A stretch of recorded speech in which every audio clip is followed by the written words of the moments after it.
हाँ भाई, तो क्या हाल है सबके। Good morning, good afternoon, good evening, good night, सभी को ढेर सारी विशेष।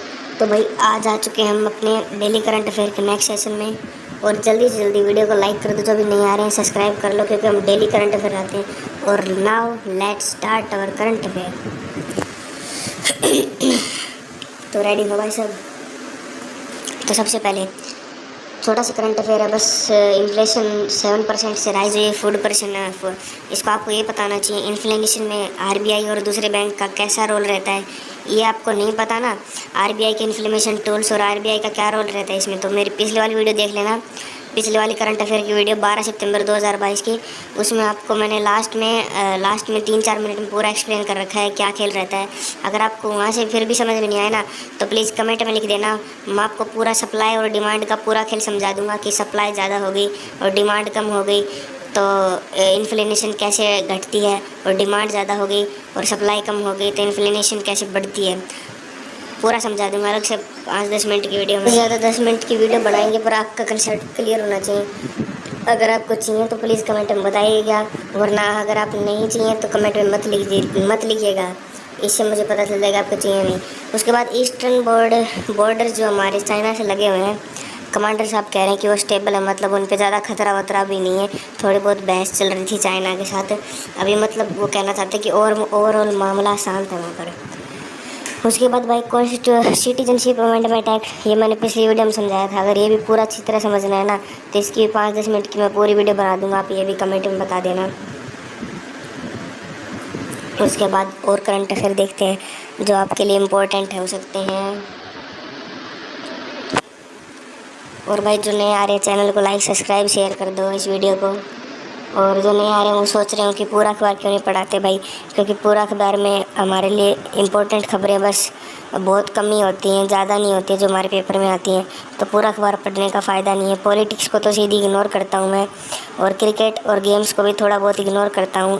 बेसिकली गेम्स में जो मेन इवेंट होते हैं कोई, तो वो मैं आपको पक्का बताता हूँ। ऐसा नहीं है कि गेम्स में बिल्कुल नहीं करवाता, वो भी आपको पक्का कराता हूँ। सिनेमा थिएटर मूवीज़ तो बिल्कुल इग्नोर कर दीजिए आप, क्योंकि आज तक एक भी पर्सन सिनेमा मूवीज़ वगैरह इनसे नहीं आया है। उसके बाद केरला के नए स्पीकर इलेक्ट हुए शामशीर, अगर आप इसको याद रखना चाहें तो रख सकते हैं। वैसे बेसिकली इतना इंपॉर्टेंट है नहीं, बस ये 1 लाइन क्वेश्चन बन सकता है मुश्किल से को उसके ऊपर बना, तो बेसिकली मुझे तो नहीं लगता बनेगा। उसके बाद नीचे और चेक करते हैं और इम्पोर्टेंट करंट अफेयर आज के लिए क्या बन रहे हैं। हाँ, तो ये एडिटोरियल तो बताता हूँ इंग्लिश इंप्रूव करने के लिए होते हैं, पर आज ये भारत जोड़ो आंदोलन इन कांग्रेस जोड़ो इम्पोर्टेंट इसलिए बन जाता है क्योंकि ये राहुल गांधी कई दिनों से चला रहे हैं इसको, और इस आर्टिकल में इसको पूरी अच्छी तरह एक्सप्लेन कर रखा होगा, और इससे डबल फ़ायदा होगा। एक तो आपको पता चल जाएगा भारत जोड़ो आंदोलन में क्या क्या चल रहा है फ़िलहाल, और साथ में आपकी इंग्लिश भी इम्प्रूव हो जाएगी।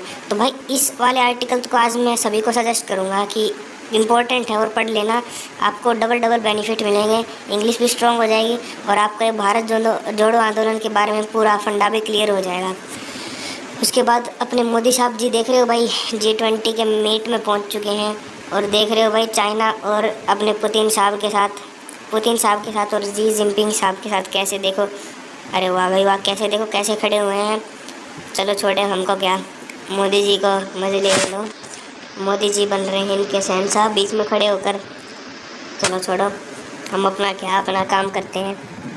उसके बाद G20 की 20 कंट्रीज आएंगी टोटल, वो आपको मुझको बतानी कौन कौन सी कंट्रीज है। कमेंट में अपना होमवर्क सबमिट करिएगा, और इसके हेडक्वार्टर कहाँ पर है वो भी आप मुझको बताइएगा, क्योंकि इससे आपकी करंट अफेयर करने की थोड़ी स्किल्स वगैरह डेवलप करने की कोशिश करना चाहता हूँ मैं। क्योंकि आप खुद जाके सर्च करेंगे हेडक्वार्टर इसके कंट्रीज़ को सर्च करेंगे तो आपकी कुछ ना कुछ एबिलिटीज़ तो बढ़ेंगी ही।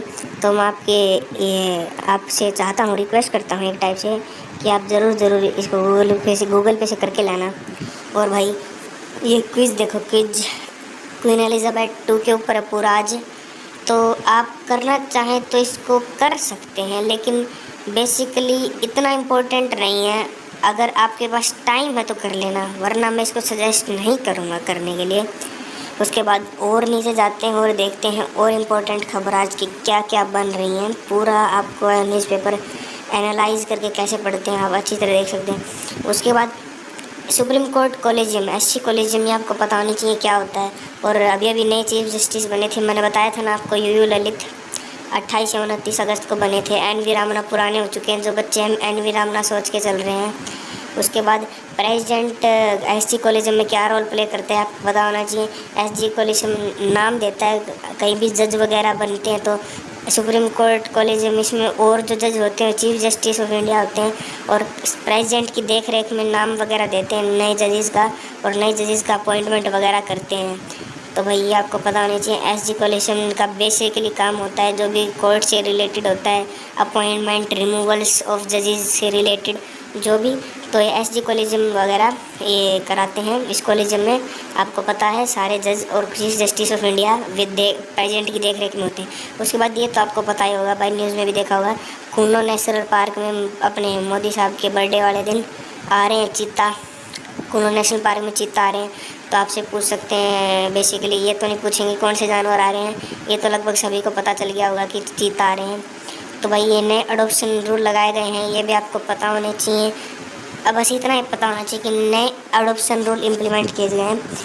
बेसिकली आपको पढ़ने की ज़रूरत नहीं है कि नए अडोप्शन रूल क्या हैं, ये हमारे पेपर में नहीं पूछा जाएगा। उसके बाद ये तो आपको बेसिकली वैसे इंफॉर्मेशन के लिए पता होना चाहिए कि यूक्रेन जल्दी जल्दी अपने टेरिटोरियल गेम्स कर रहा है। मतलब मीडिया तो यही दिखा रही है, और सच क्या है भाई वो तो भाई उनको ही पता है। भाई मीडिया तो ये दिखा रही है कि रशिया पीछे हट रहा है। उसके बाद ये काम मैंने आपको बता दिया था, king Charles new head of monarchs बन चुके हैं। कहाँ के? कई बच्चे कहेंगे ऑस्ट्रेलिया, कई बच्चे कहेंगे ब्रिटेन। तो भाई ये बने हैं ऑस्ट्रेलिया के, नाम ध्यान से पढ़ लेना, कहीं कंफ्यूज हो जाओ ब्रिटेन और ऑस्ट्रेलिया वाले बीच में।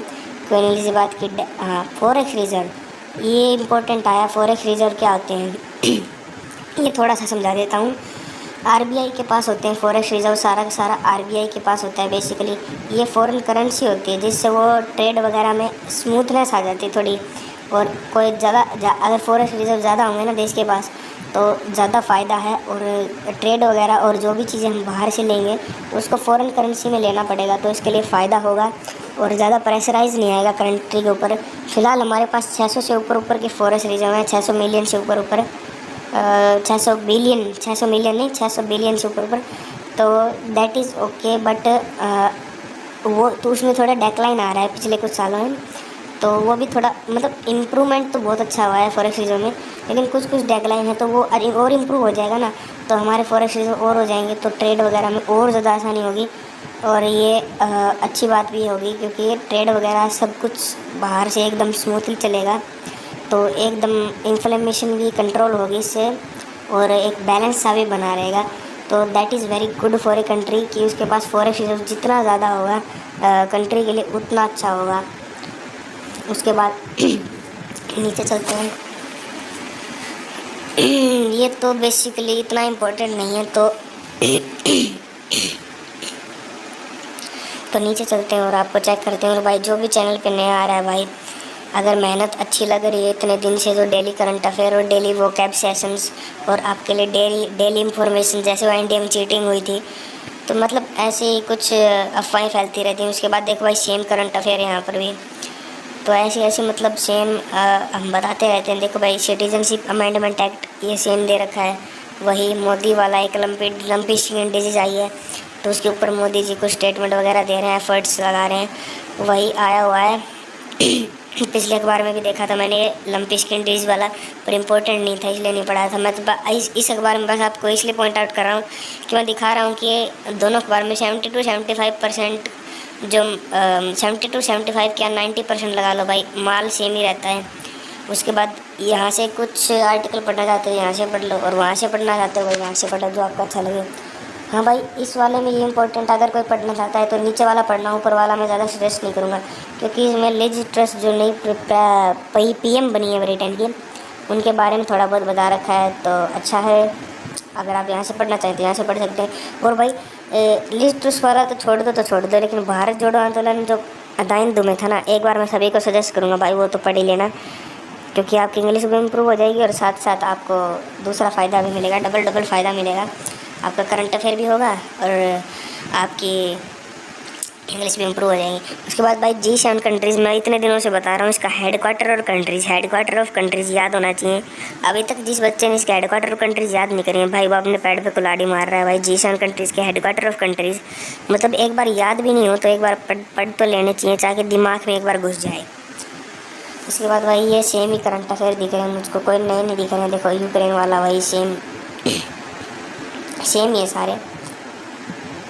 ओके ओके देन देखा भाई सेम ही आ रखे हैं, ये मैंने पिछले वाले में देखा था पर इम्पोर्टेंट नहीं है। उसके बाद भाई नीति आयोग, नीति आयोग इसमें मुझको दिख गया तो इसके बारे में थोड़ा एक्सप्लेन कर देता हूँ भाई। इसके हेड होते हैं अपने चेयरमैन, चेयरमैन हेड होते हैं, पर चेयरमैन होते कौन है? चेयरमैन होते हैं अपने PM साहब। उसके बाद CEO होता है इसका एक, और एक होता है प्लस में एक होता है वाइस चेयरमैन। ये 3 चीज़ आपको पता होनी चाहिए। चेयरमैन तो पूछेगा नहीं, या तो पूछेगा वाइस चेयरमैन या फिर पूछेगा CEO। तो CEO रिसेंटली अभी थे जून में जुलाई में चेंज हुए हैं, शायद जुलाई में चेंज हुए हैं। रिसेंटली थे अमिताभ कांत, जुलाई से पहले पहले जून या मई तक। उसके बाद अमिताभ कांत चेंज हो गए थे जुलाई या जून में, और नए बन गए थे सुब्रमण्यम अय्यर। तो स्पेलिंग आप थोड़ी देख लीजिएगा अगर गलत हो जाए तो। सुब्रमण्यम अय्यर अपने न्यू CEO बन गए थे नीति आयोग के, और न्यू वाइस प्रेसिडेंट 1 मई को बने थे डॉक्टर सुमन के बैरिया। तो मुझको अच्छी तरह याद है 1 मई को इन्होंने चार्ज लिया था। तो भाई ये आपको पता होना चाहिए, क्योंकि इसमें से क्वेश्चन पक्का बन सकता है आपके अगले पेपर में नीति आयोग के ऊपर। इस बार तो नहीं आया तो पक्का अगली बार आ सकता है। तो उसके बाद भाई और देख लेते हैं, और कुछ करंट अफेयर बन रहा है तो, और नहीं बन रहा है तो सेशन को यहीं पर ख़त्म करते हैं। आप जल्दी से लाइक शेयर एंड सब्सक्राइब कर दीजिए। Thank you for watching. आज का सेशन हम यहीं पर ख़त्म कर रहे हैं, और थैंक यू सभी को।